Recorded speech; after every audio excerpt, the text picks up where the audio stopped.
먼저 글쓰기에서 가장 중요한 거는 드라이하게 쓰는 것입니다. 무슨 얘기냐면은 감정을 가져다가 막 떡칠을 해놓는 글을 잘못하면은 우리가 많이 쓰게 됩니다. 특히 그리고 20대 때 혹은 20대가 되기 전에 이런 글들을 굉장히 많이 쓰게 되죠. 우리는 모두 다 그런 흑역사를 가지고 있을 겁니다. 뭐 저 또한 거기로부터 자유롭지 못합니다. 저는 블로그를 굉장히 오랫동안 썼고 그 블로그에는 온갖 흑역사가 다 잠들어 있습니다. 그게 흑역사인 이유는요, 굉장히 감정적이고 괜히 있어 보이려고 하기 때문이에요.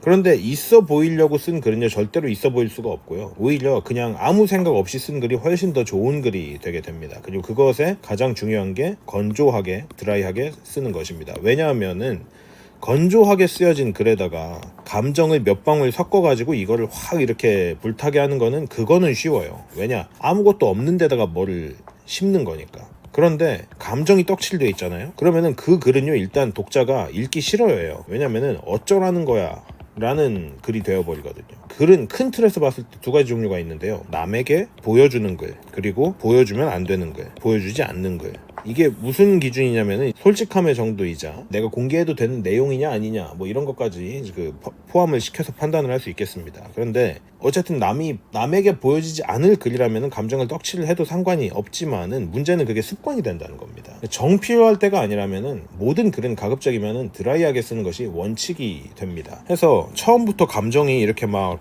불타오른 글을 나중에 건조하게 바꾸는 거는 이게 진짜 어렵기 때문이에요. 아까 말씀드린 대로 건조는 아무것도 없는 땅에다가 감정이라는 뭔가 한 방울 두 방울을 심는 것이라고 했는데, 감정이 떡칠되어 있는 거는요, 이 불타고 있는 땅인 거예요. 그럼 불도 꺼야 되고 거기에 필요하지 않은 것도 다 골라내야 되고 그 다음에 새로운 걸 가져와서 또 심어야 되잖아요. 그래서 처음부터 애당초에 감정을 배제하고 쓰는 게 여러분의 글쓰기가 좋아지는데 시간을 많이 아껴줄 것이고, 또 동시에 이 글쓰기가 더 좋은 글이 되는, 훨씬 더 빠르고 좋은 길이 됩니다. 그런데 자, 그러면은 어떤 글쓰기를 해야 하느냐? 짧고 빠르고 잦은 글쓰기를 하는 것을 시작을 해야 됩니다. 제가 예전에 어디서 했던 얘기인지 제가 정확히 기억이 안 나는데, 그 댓글도 글이다라고 얘기했던 적이 있어요. 이 되게 중요한 얘기거든요. 댓글 자체는요, 어쨌든 글의 형태를 띠고 있는 이유가 뭐냐면은 나의 생각, 의도를 굉장히 짧은 글로 전달을 하기 때문입니다. 그렇죠? 그리고 남들이 봅니다. 그 글을 볼 가능성이 있다는 걸 나는 알고 있어요. 그렇죠? 그래서 댓글이라는 게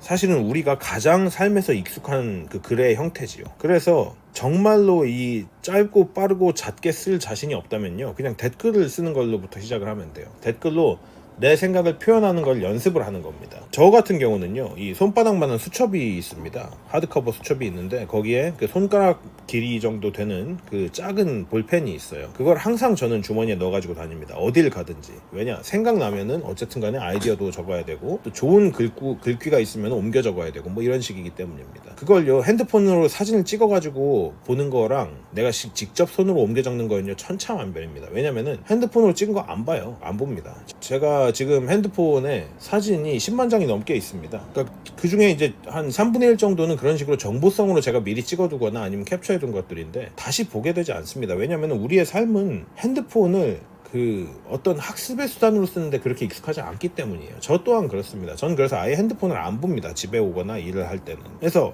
자주 쓰십시오. 자주. 굉장히 자주 쓰셔야 됩니다. 그냥 구글 닥스 같은 거를 쓰셔도 되고요. 뭐 좀 마음의 평화가 있으신 분들이라면은 실제로 그 노트를 사가지고 거기다가 손으로 쓰시는 것도 좋습니다. 손으로 쓰는 글은 뇌를 굉장히 많이 열어줍니다. 그리고 내가 이미지가 돼가지고 어떤 지식이 내 뇌에 박히는 거기 때문에 손으로 쓰는 게 사실 글쓰기 중에서는 가장 상책이라고 하겠습니다. 그런데 모두가 그럴 수는 없죠. 그렇기 때문에 저는 핸드폰으로 글쓰기도 권장하고 구글 닥스에 대해서 노트북으로 컴퓨터로 글 쓰는 것도 권장을 합니다. 중요한 거는 무엇으로 쓰느냐가 아니고 쓰냐 마냐예요. 왜냐면은 대부분 안 쓰거든요, 솔직하게. 다음 세 번째, 내가 쓴 글을 다시 읽는 겁니다. 많은 분들이 그냥 쓰고 그냥 내다 버리는데 이걸 근데 다시 읽어보면요, 그 문장이 어디가 잘못되어 있는지 혹은 어디가 부족한지 뭐 이런 게 보입니다. 그게 안 보인다면 보일 때까지 읽어야 되는 것이고요. 여기서 이제 베이스가 되는 그 지식이라는 것이 좀 얕으면은 이 지식을 먼저 쌓아야겠죠.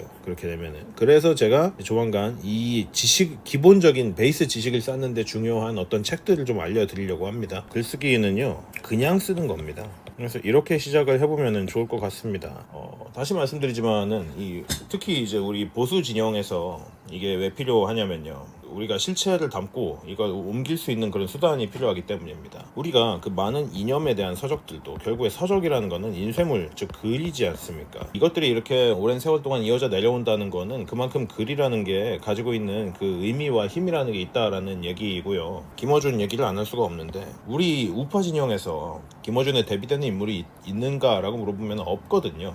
이게 그 미디어 지평을 흔드는 독보적인 화술과 글쓰기 스타일이라는 게 있습니다. 좀 그가 좌파들에게 끼치는 영향력을 생각하면은 우파에도 그런 상징적인 인물이 반드시 하나가 있어야 된다라는 겁니다. 제가 그런 사람이 되려고 하고 있지만은 동시에 이런 글쓰기를 하는 많은 스피커들, 많은 그 보이스들이 계속해서 생겨야 된다라는 겁니다. 그래서 글쓰기에서 우리가 주의해야 될 점만 또 몇 가지 말씀드리고 이제 마치도록 하겠습니다. 글쓰기에서 가장 중요한 거는요, 짧은 호흡입니다. 글을 절대로 길게 쓰면 안 됩니다. 그냥 오히려 짧게 끊어가지고 더 이상하게 보이는 한이 있더라도 무조건 짧게 끊어서 쓰는 걸로 시작해야 됩니다. 그 다음으로는 주어, 서술어, 일치입니다. 내가 어떤 문장을 썼을 때 주어가 무엇인지를 반드시 확인을 해야 합니다. 그리고 그 주어에 맞는 서술어를 반드시 사용해야 합니다. 이것이 언제 가장 많이 문제가 되냐면요, 내가 이 사건에서 배운 것은, 혹은 배운 점은 뭐뭐뭐뭐뭐라는 것이었다. 이거는 이제 주어 서술어가 맞는 건데요, 이게 이 만약에 문장이 중간에 길어지고 하면요, 내가 이 사건에서 배운 것은 사람은 빵으로만 살 수 없다는 것이다, 이렇게 하면 좋은데, 내가 이 사건에서 배운 것은 사람이 빵으로만 살 수 없다, 이렇게 끝나면 이제 안 맞는 거예요. 사람은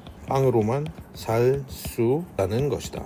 그런데 이거를 사람은 빵으로만 살 수 없다. 자, 여기서 내가 이 사건에서 배운 것이 주어거든요. 거기에 그 상응하는 걸 사용해야 된다는 거죠. 내가 이 사건에서 배운 것은 안 맞잖아요. 그래서 이게 맞는 게 어떻게 되느냐를 항상 우리가 염두에 두고 글쓰기를 해야 된다는 겁니다. 두 번째로, 이게 이제 첫 번째는 그래서 짧은 호흡, 두 번째는 주어 서술어 일치, 세 번째는 아까 말씀드린 대로 건조하게 쓰기, 네 번째는 생각한다. 내 생각에는 나는 이러하게 생각한다. 이런 거를 우리가 과하게 사용하거든요.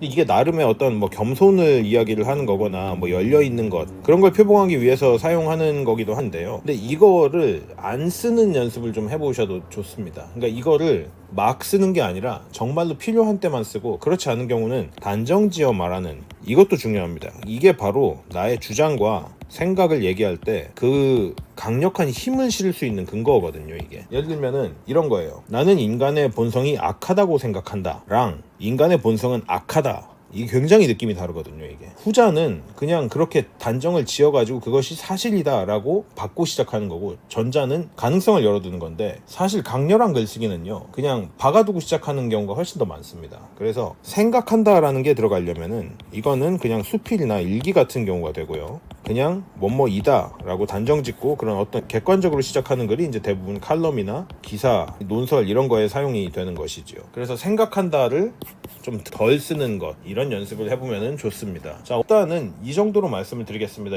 그리고 나서 이 이후 글쓰기에 대한 이야기는 계속해서 제가 제 채널에 올리는 게 맞는지는 잘 모르겠습니다. 알고리즘이 가뜩이나 망가져 있는데 여기에 주제가 이제 분산되기 시작하면 그게 채널에 좋은 영향을 끼치지는 않기 때문에 아예 채널을 새로 만들지는 좀 고민을 해보도록 하겠습니다. 네, 어쨌든 좋은 생각할 거리가 됐길 바라고요. 오늘 여기까지 하도록 하겠습니다. 영상이 마음에 드셨다면 구독과 좋아요, 알람 설정 부탁드리고, 특히 글쓰기는 자녀를 가지신 분들이 아이가 어리다면은 글쓰기 습관을 들려주는 가장 중요한 때이고, 이미 성인이 되신 분들은 글쓰기라는 좋은 습관을 가져서 내 삶을 좀 더 윤택하게 만들고 또 풍요롭게 만드는 굉장히 좋은 수단이기 때문에 여러분이 다 글쓰기에 조금씩은 관심을 가지셨으면 좋겠습니다. 자, 영상이 마음에 드셨다면은 구독과 좋아요, 알람 설정 전체를 부탁드리고요. 채널 탄압을 받고 있기 때문에 꼭 좋아요를 눌러주시고 주변에도 많이 전달해주시고, 또 영상을 끝까지 시청해주시고 반복해서 시청해주시면 채널에 도움이 많이 됩니다. 그리고 틀어두시면은